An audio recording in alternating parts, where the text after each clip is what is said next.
Welcome, episode 211, and today I'm out in nature with a shaman that's going to do something in a Viking wedding. Yes. So I think we need to speak up a little because we're out in nature with the beautiful water and the surrounding winds and everything around us. But would you like to introduce yourself, Alex? Yes, I will. I am Lex. I am Scottish, of Norse heritage, and I am a shaman and Goði of the Norse pagan religion and traditions.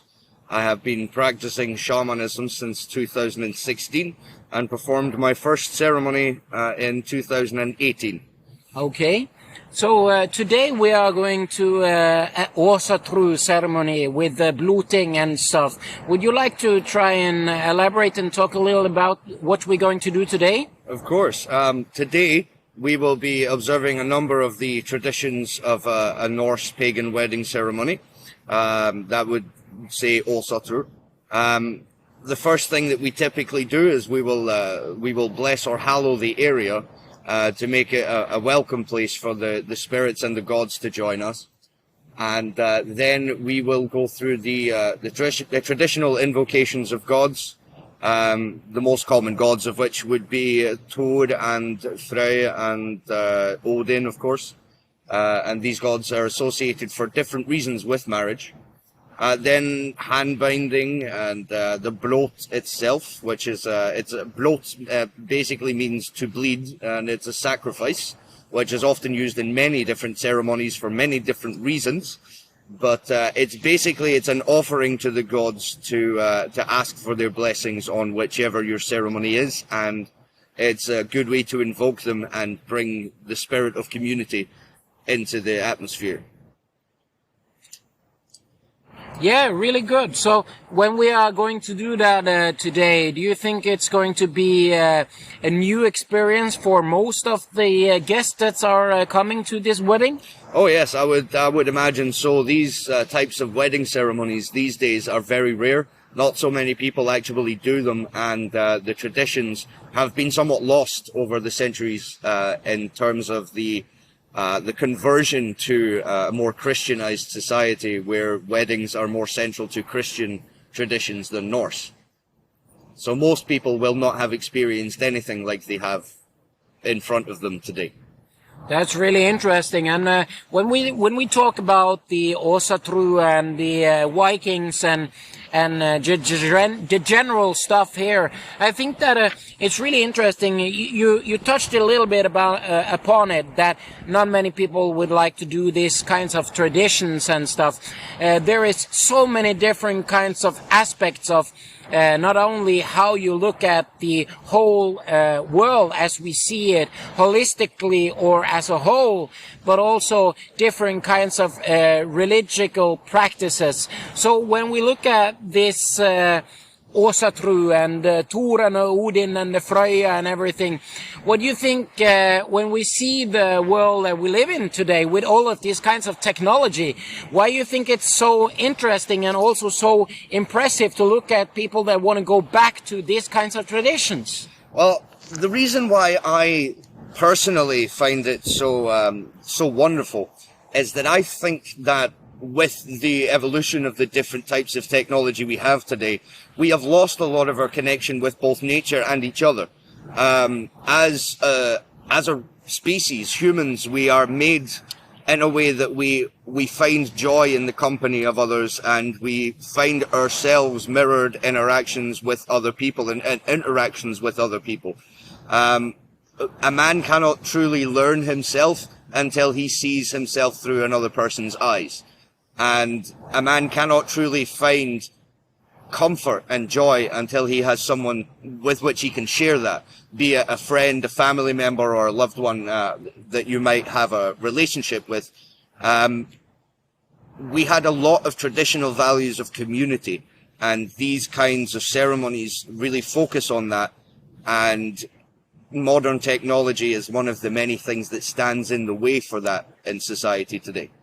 So I love to see it. I love to see people bringing themselves together and reflecting on these old traditions and these old times where we were much more reliant on that community, and They kind of see more of the benefit when they get to experience the joy that is shared in these moments. Because today we find so many different things that feed us temporary joy, and like a short-term release of dopamine that will fade, and its consistency is equal to its requirement. We have to continuously absorb these things in order to benefit from them, whereas community, it can really lighten a man's heart for years when the right place is found to be home. Yeah, really good set, and I really like that. I mean, and we talked a little bit about it before we start the start of the recording and the podcast, that about the aspects, and you also touched upon it, about people have to go into their own mind, their own head, their own silence, their own quietness, their own little space of safety, and try to disconnect from all of different kinds of technologies that you are constantly feeding around, be it the mobile computer known as a cell phone these days, or your TV or your radio or your whatever smart device that you have around yourself. So many people will not remember the last time they sit in silence, in darkness, with their own minds, or with anything in nature for that matter. So I do think that's really interesting. And on that aspect, I would like to hear your thoughts on how you think people can get a more contact with their inner self and get to build the social and the physical strength they all need. I'm glad you mentioned that, actually. Yeah, as you said, yes, I did say that these technologies are a barrier for community, and we do need community, but much more valuable is the ability to reflect and know yourself. And unless you can sit with only yourself and no distractions, then you can't really know yourself. We have to be comfortable with who we are and how our mind works. And to do that, we have to truly know it without any distraction that might influence how we feel or think at any given moment. And yeah, I think to come out in nature is one good way to do that. To spend some time in a forest or by a river, as we are now. But meditation in many different forms is a great way too, when all you have is your thoughts, and you have to immerse yourself entirely in them. That kind of thing is best done in a dark room if you can get a dark space. As little distraction and noise as possible. Even if you have like your television switched on, but like not actually playing something, like if it's just switched on at the wall, that could be making a small sound that might distract your ability to fully get within yourself. In the Norse tradition, some of these things can be done through trance ritual and with the use of perhaps psychotropics or certain medicinal herbal remedies that are created for trance work. But to the average person who might not want to ingest these things or have these things in their body, we are capable of reaching that level of stillness in our minds with focus. Mantra helps as well. Repetition of a certain phrase or sound that helps you to eradicate the other thoughts that try to intrude on that space. And you need to find that space before you can find yourself in it and open yourself up in it. Wandering through your own mind is scary. You will find things you don't like. You will find aspects of your own personality that might upset you quite a lot. But that's the only way to change them. You cannot see yourself unless you see all of yourself. We are, as creatures, there are so many sides to us that influence each other and influence our daily interactions and choices. But as you said when we were talking before, there is choices. We all choose our own paths, and we either decide to act in one way or not. And that will always dictate our outcome. And we need to know how those choices will affect our outcome. And to do that, we need to know ourselves. We need to know our own patterns. And that's why it's extremely valuable not only to separate ourselves from technology to find more community, but also to find yourself. I really, I really love that answer and the way you elaborated on it, and I think that it's really interesting point for me to touch upon when you talked about meditation.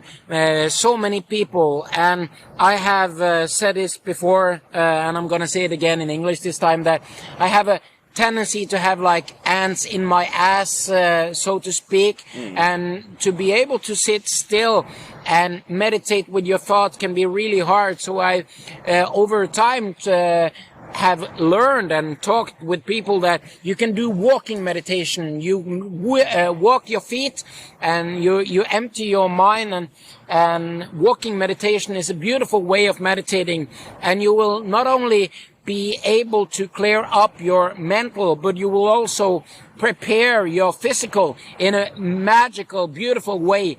And when you collaborate that with the way of getting out in nature with the Mother Earth that we all live on, it's such a beautiful way to free up the clutterness in the top of your head and fix a betterment of your body at the same time. So I do want to say that people who say they can't meditate, that is nonsense. Everyone can do it. You just have to find what works for you. So yeah, I really love that part. I agree. There are so many kinds of meditation that there is one that works for you. There is one. It's been done by someone else. You just have to try it. And that's the part of the problem. So many people, first thing you need to take is get rid of this idea that you look silly or you sound silly because no one is watching but you. No one cares, right? And if you're trying to achieve this within yourself, the only person that cares is you. And the first thing you need to do is get rid of this self-conscious fear of looking silly. Because you already look silly when you're afraid to look into yourself. Yep. That's silly. You have to learn these things about yourself to move forward in life. And as you said, no one cares. Yep. So just park the thoughts that you care, because no one else cares, so why should you care? Right. Correct. It's a very widespread and very broad process, meditation, and if you like something more physical, there's lots of those too. It's like the walking meditation. There's also sword meditation or staff meditation, where you're using your body to continuously repeat the same motions, and that also helps to allow a kind of clearing of the mind when you do something repetitive and mundane. It's the same as a mantra. Yeah, and I think that not too much talked about it, but I would like to hear a little bit about what you think about the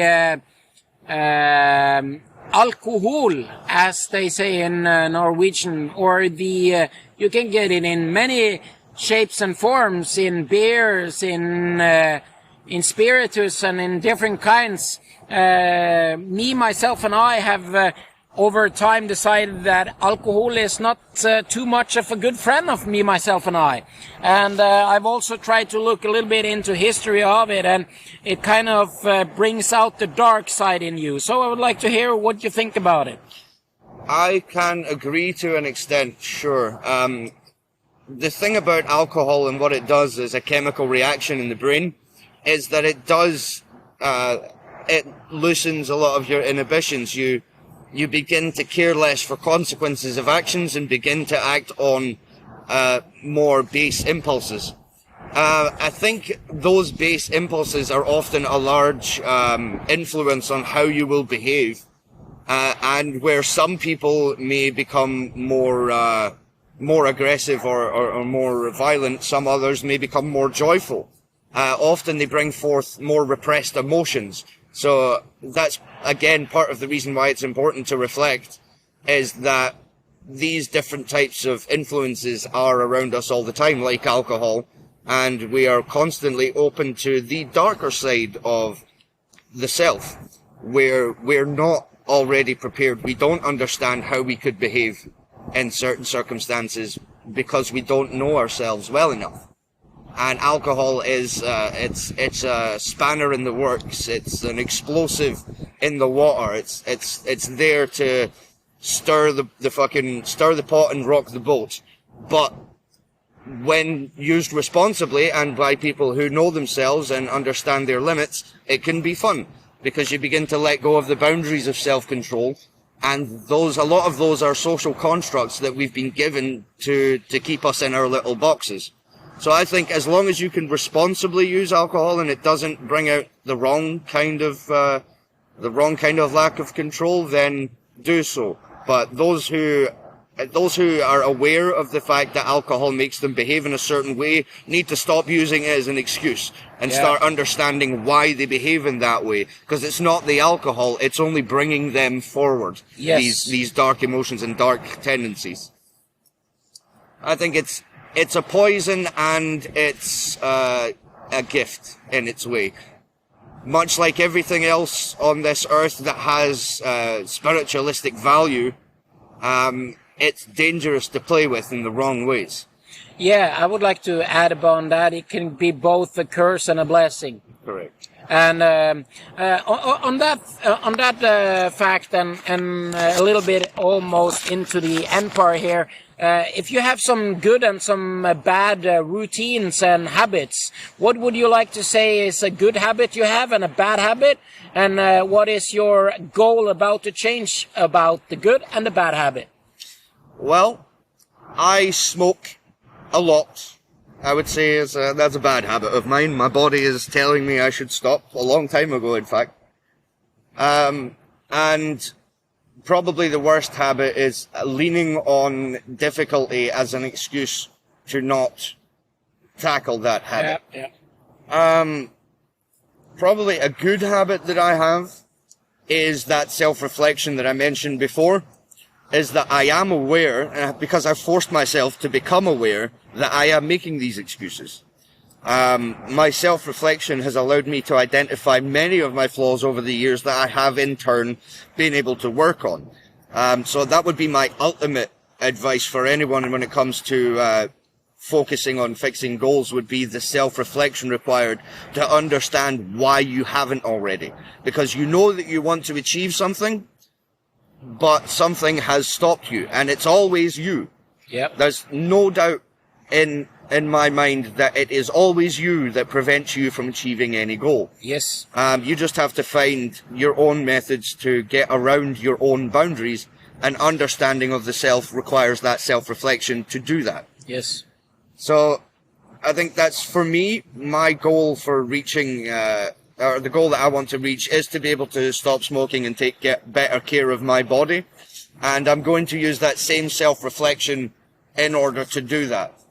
And continue to focus to find out why I keep making excuses. Right now I know I keep making excuses. Now I need to find out why I choose to do this subconsciously, instead of with the knowledge I already have that it's an excuse. Why can't I then move forward and put that excuse aside? That's something in me that I must address, and the self-reflection is the only way to find it. Yeah, really, really good. So, almost at the end here, what is your best tip on the physical, psychical, and the social? Well, I think the best tip I can give for care of the physical self would be to find a comfortable form of exercise that you enjoy, and eat foods that benefit your body instead of harming them. If you can reduce the intake of certain types of food that you know your body reacts badly to, that's the first step.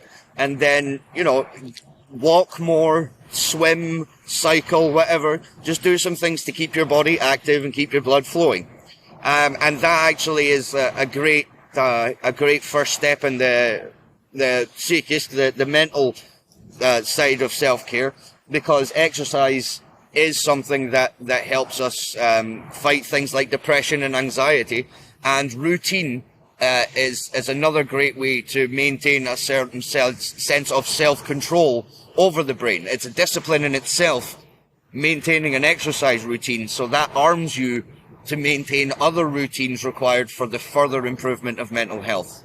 And finally, social, I think, is most important, that you always reflect on how these choices that you make for self-improvement will impact your life around you and those involved in that life.